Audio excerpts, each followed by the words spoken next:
प्रिय वरुण राजा, पत्र लिहिण्यास कारण की सध्या आकाश रुसल्यासारखं कोसळते.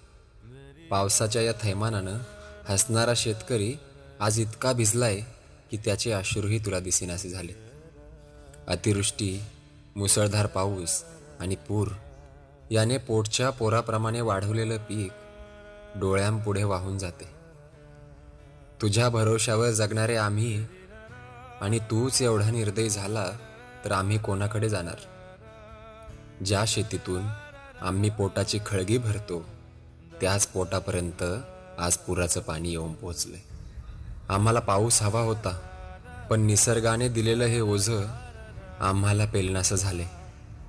पिकांच्या नुकसानी पलीकडेही आमचं जीवन उद्ध्वस्त झाले.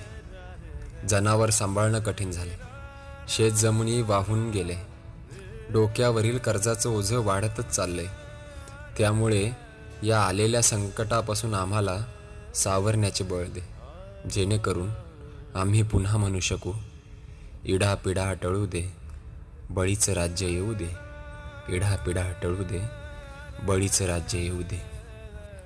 तुमच्या कृपादृष्टीची वाट पाहतोय आपलाच महाराष्ट्रातील हतबल शेतकरी.